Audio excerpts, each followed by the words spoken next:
Welcome to the AFR Saints channel, where we provide you daily content on your favorite team, the New Orleans Saints. Do us a favor and hit that subscribe button. Be sure to leave your comments below and smash that like button. Who dat? Saints were on the practice field Friday for their second practice so far of training camp.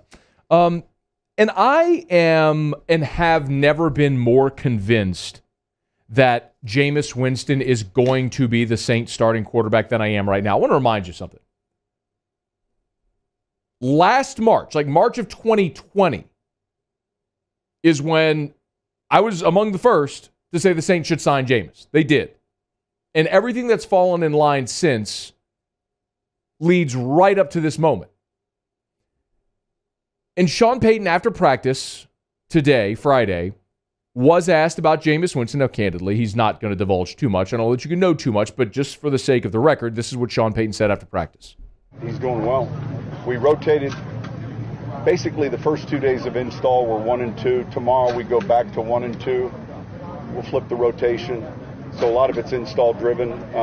But yeah, I think he's familiar with what we're doing. And, we'll keep evaluating each day and not just with him, with all those guys. So, rotating 1-2 as we understand it. Taysom has been running with the ones first, and Jameis will follow. When you look at some of the reports so far, the people that are out there covering Saints training camp right now, who are actually putting eyes on them every day, are essentially all saying the same thing. How efficient Jameis Winston looks so far. As a matter of fact, Nick Underhill tweeted, Jameis Winston hasn't thrown an incompletion in camp yet, if you remove plays where his receiver got tackled by a cornerback with the ball still in the air. I don't know if that's a tip of the cap to the wide receivers that are that open, or to the cornerbacks who clearly need some help at this point. But it's not just Nick Underhill. Our friend Mike Triplett also tweeting about how efficient Jameis Winston has been so far.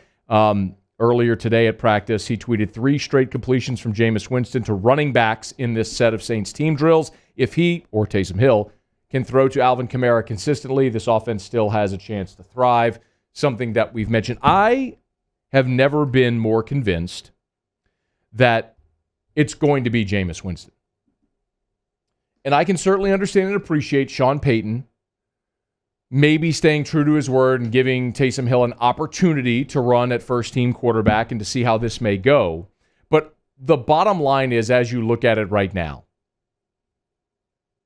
Taysom Hill is 31 years old. He was an injury-prone quarterback at BYU, and we got to look at him last year in a 4-game sample, and it was objectively not good. Certainly not good enough to be a competing team in the NFL with him under center.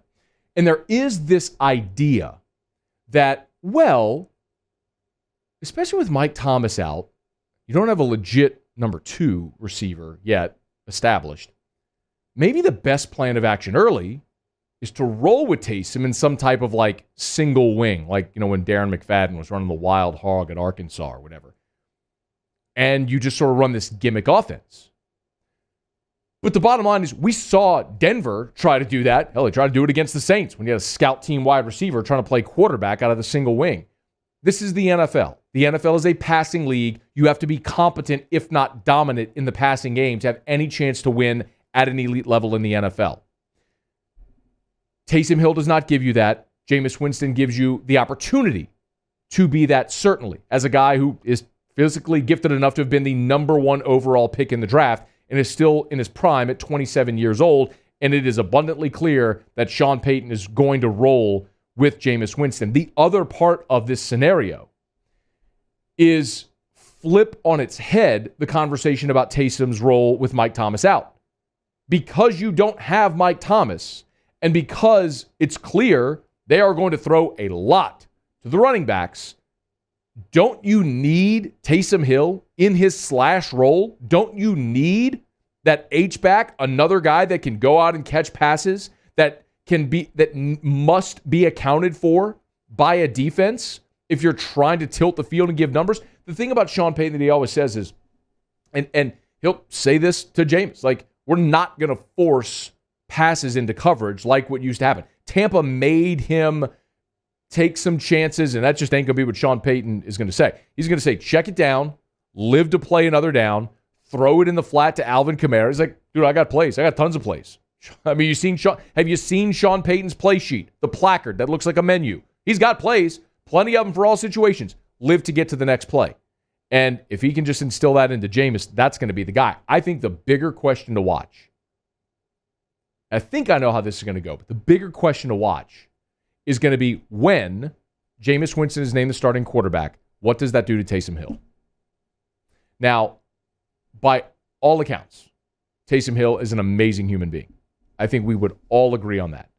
He has been stellar in his role and accepting his role and being a part of New Orleans, the community, the culture. He looks like an awesome teammate, an awesome dude that everybody always talks about glowingly. But if Taysom Hill wants to be a quarterback in the NFL, it's understandable that he would take that slash role behind Drew Brees. Drew Brees was established. He's a Super Bowl MVP. He's a first ballot Hall of Fame quarterback. If you're Taysom Hill, you'll accept that role to do whatever you have to do to help the team win behind Drew Brees. Are you going to accept that role when Drew Brees is no longer there and now you're behind Jameis Winston? That is a really big question. Now, if you just look at his contract, he's owed $7.25 million this year. Next season, both his cap hit and his dead number are exactly the same at $8.9 million. After that, it's voidable years where he will count $2.5 million against the cap, but there's no dead money to carry. So it's voidable years. So does Taysom Hill want to pursue being a quarterback in the NFL elsewhere? Maybe the better question is there anywhere else in the NFL that wants to allow Taysom Hill the opportunity to be a quarterback? Thing you know about Sean Payton is this is a guy who, as a player, was an underdog. The too small guy who went to the too small school, who played in the NFL in the strike year as a scab, and he has that chip. I don't think there's any question he's got that chip on his shoulder. That's why he loves the opportunity to take Drew Brees, who had been discarded by San Diego, and turn him into a Hall of Famer. To take Marcus Colston as a 7th-round tight end out of Hofstra and turn him into the best receiver in the history of the New Orleans Saints until now. To take Taysom Hill, who was a quarterback at BYU, who was always injured, who went to Green Bay, who couldn't hack it, spotted him in a preseason game film session, brings him in, and then molds him into what has become a weapon in the NFL that many people are trying to replicate, including Urban Meyer with Tim Tebow right now in Jacksonville. Sean Payton loves that. And Jameis Winston is the next reclamation project. It's the guy who was the number 1 overall pick, who has been cast aside by a division rival nonetheless, and now he's going to try to win with him. It would be the cherry on top to a Hall of Fame career.